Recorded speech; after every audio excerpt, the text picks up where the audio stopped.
ভাবা যায় একটা মুসলিম মেয়ে হিন্দু ছেলের সাথে মানে প্রেম করে সন্দ্বীপ থেকে চলে গেছে।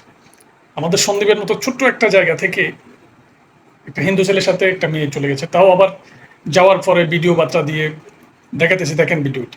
আসসালামু আলাইকুম। বিশেষ করে আমার আব্বু আম্মু এলাকার মানুষের দৃষ্টি আকর্ষণ করতেছি, আপনারা জানতে ফ্যামিলির সাথে যা করতেছেন ওষুধ করতেছেন না, কারণ ও আমাকে আনতে চায় না। আমি নিজে ইচ্ছে আইছি, চট্টগ্রামও নিজে একাই আইছি, ও যায় নাই।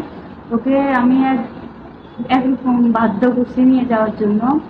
ও আমাকে অনেকবার না করছে যে আসিও না আসিও না, তারপরেও আমি নিজে ইচ্ছে আইছি, আর আমরা বিয়ে করছি, ভালো আছি। আপনারা প্লিজ আমাদের মাঝে কাঁচা হয়ে আসেন। আল্লাহকে সবাই ভালো থাকবেন।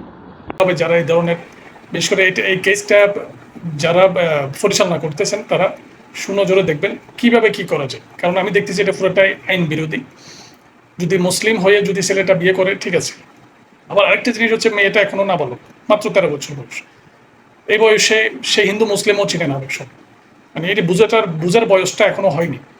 তো সবাই সুনজর দেখবেন।